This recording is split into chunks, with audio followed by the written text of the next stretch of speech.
I remember the year Christmas felt like a splinter under the skin of a village, and a small thorn decided what to do about it. The village's name doesn't matter much. You wouldn't find it easily on a map unless you knew exactly where to look. It sat on the shoulder of a hill, with stone cottages that leaned into the wind and fields that rolled down to a narrow river. In summer, it smelled of cut hay. In winter, it smelled of wood smoke and cold iron. I had flown over it for many generations and knew its curves by heart. The crooked lane, the square with its crooked tree, the church with its small, huddled graveyard. Just beyond that graveyard grew an old hawthorn tree. You wouldn't have noticed it from the sky. Even from the road it looked rather scraggly, all twisted branches and stubborn thorns, with a trunk that had grown around stones and weather. But the villagers knew it. Children dared each other to race past it after dark. Lovers carved their initials into the softer bits of bark. In spring, it burst into clouds of white flowers, and people would nod and say, "Ah, the Christmas thorn is blooming."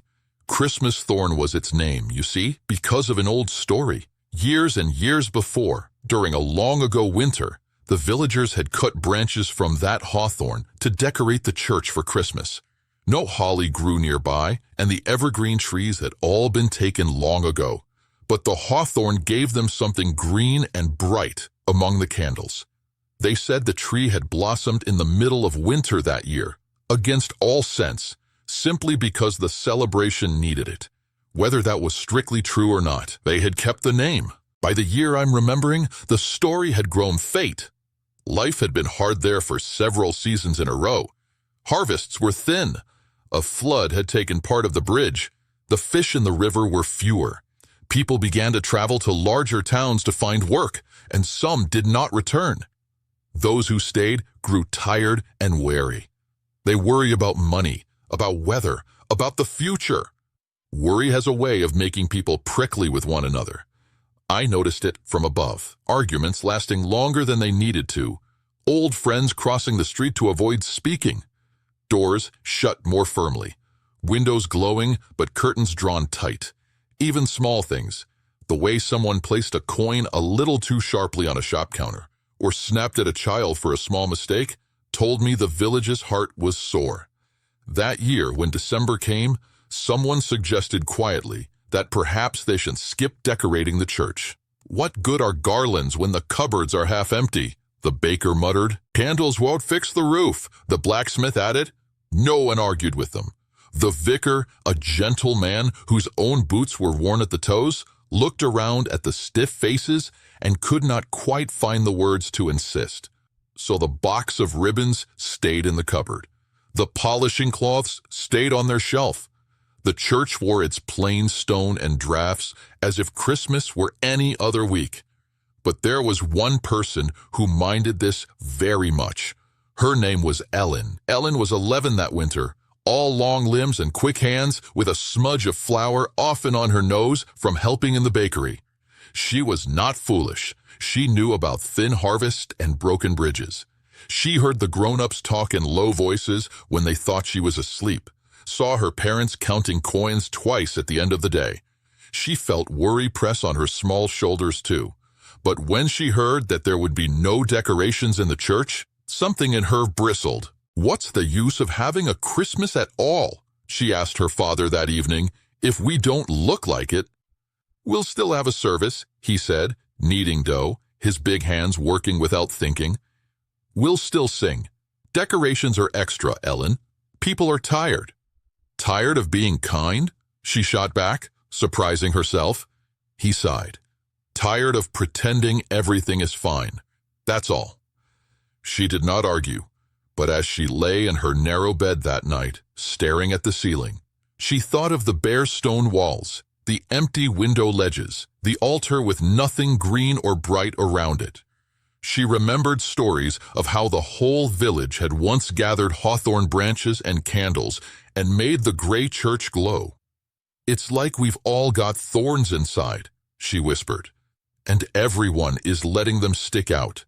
Now, I'm not in the habit of interfering with people's free will, but when someone's heart speaks that honestly, I like to listen closely. I leaned in on the winter wind and let one small thought slip into her mind, delicate as a snowflake. What can you do about it? She turned that question over like a pebble in her hand.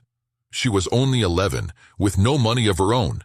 She could not repair the bridge or fill the granaries, but she had legs and hands and a stubborn streak no frost could touch. The next morning, instead of going straight from home to the bakery before school, she took a longer path that led through the churchyard.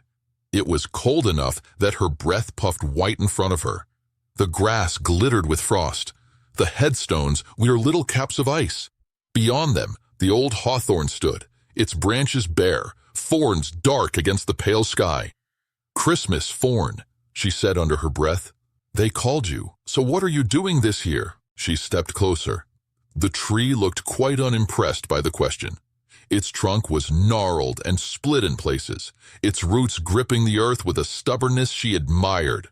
A few shriveled berries clung to one branch. That was all. She reached out a hand and carefully broke off a small twig. At once, one of the thorns pricked her finger. "Ow!" she exclaimed, jerking back. A tiny, bright bead of blood welled up on her skin. "Well, you're alive at least." She sucked on her finger, frowning. Then, more cautiously, she gathered a few more small branches, choosing ones that seemed sturdy but not too harsh. Each had its share of thorns. That was simply how hawthorn grew. She bundled them under her arm and hurried on, determined now. Her first stop, after school, was the church. The door creaked as she pushed it open. Inside, the chill was different from outside. It clung to the stone, seeped from the flagstones. Her footsteps echoed as she walked up the aisle. The windows let in a pale wash of light. The altar looked bare. Ellen set her little bundle of branches on a pew and began to work. She didn't have much to work with. A bit of twine she'd found in her father's shop, some strips of cloth from an old apron, her own careful hands. Slowly, she wrapped the hawthorn branches into simple wreaths, pricking her fingers more than once. Each sting made her hiss, but she didn't stop. "Christmas is prickly this year," she muttered. "So the decorations can be too." When she had 3 rough wreaths, she hung them, one on the front of the altar, 2 on either side of the main door. They were not pretty in the way shop garlands are pretty. They were a little lopsided and full of sharp points, but they were green. They were alive. They smelled faintly of earth and cold. She stood back and looked at them, chest heaving slightly. "It's something," she said. The vicar, who had come in quietly while she worked, listened from the back of the church. His tired eyes took in the small figure at the front, the scratched fingers, the stubborn set of her jaw. He saw the hawthorn branches, and deeper than that, he saw the first little crack in the village's hard shell. "These are from the Christmas thorn?" he asked gently. Ellen jumped. Then she nodded. "If we can't afford holly or ribbons," she said, "we can at least use what we have." He came closer and examined her work, careful not to disturb the branches. "They are honest," he said, "not trying to be something they're not. Like this year." She looked at him anxiously. "Is it wrong? I can take them down if—" "No," he said quickly. "Leave them, please. In fact, would you help me with something else?" That afternoon, the vicar climbed up into the damp, drafty bell tower to fetch the box of candles, and Ellen wiped away the dust from the window ledges. Together, they counted how many candles they had left from the previous year. Not many, but enough to place one in each window. Ellen polished the brass holders as best she could with her sleeve. By the time she had to run home for supper, the church looked a little less bare. "Come back tomorrow," the vicar said as she left. "If you can." She did. The next day, she brought a handful of red berries she had collected from a hedgerow and pushed them carefully onto the hawthorn reeds, bright little drops of color among the thorns. The day after, the blacksmith's wife arrived quietly with a coil of old, tarnished ribbon she'd kept in a drawer, and together they wove it through the branches.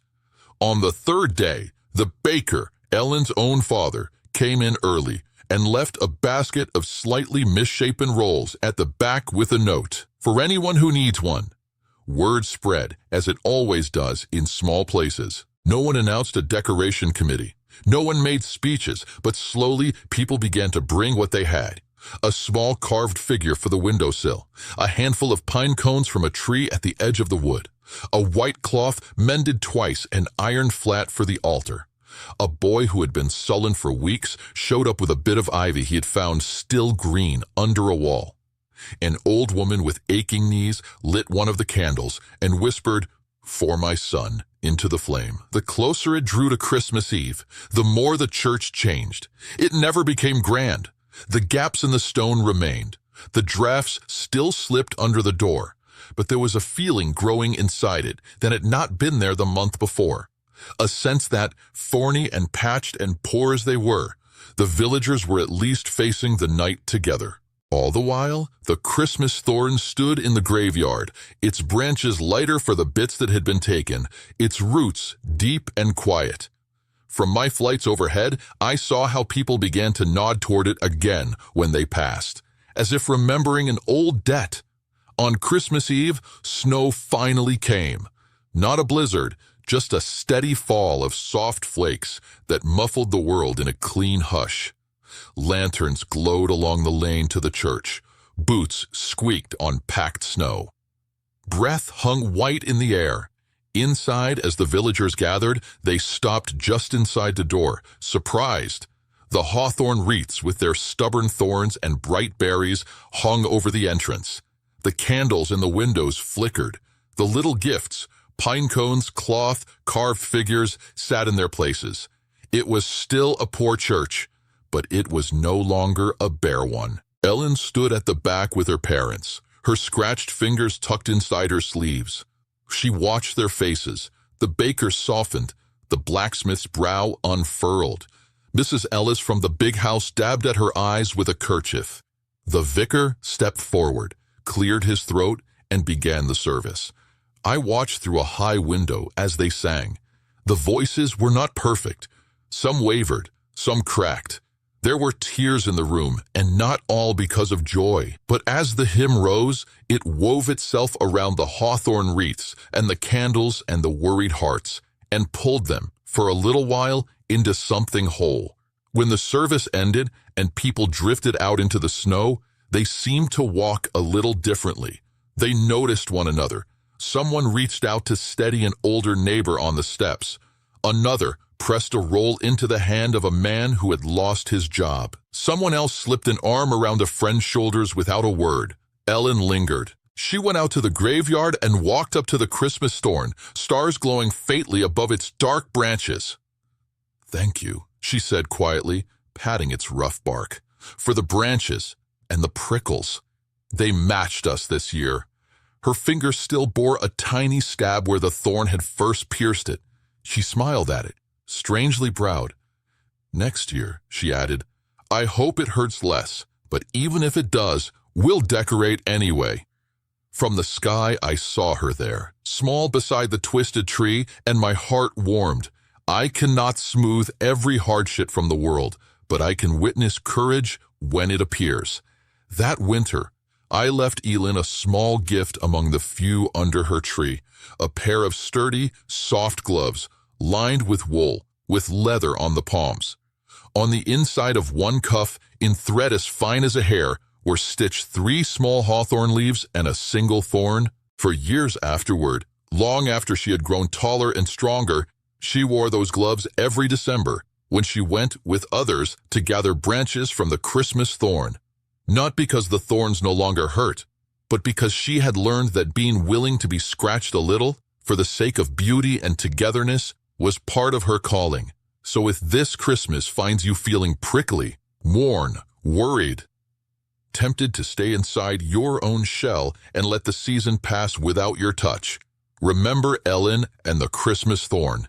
Remember that sometimes the decorations that mean the most are the ones that cost us a bit of comfort. The apology you don't quite feel ready to make, the kindness you offer even though you're tired, the effort to show up when it would be easier to stay home. The world this year may be full of thorns, but in your hands, They can become wreaths. I will be out there as always, flying over big cities and small villages, over grand cathedrals and crooked little churches. When I see a place that is decorated, not with perfection, but with courage, patches and prickles and all, I will think of that old hawthorn tree on the hill and the girl who refused to leave Christmas in the box. Merry Christmas, my friend. May you find that even the sharp places in your life can be woven into something that brings others in from the cold.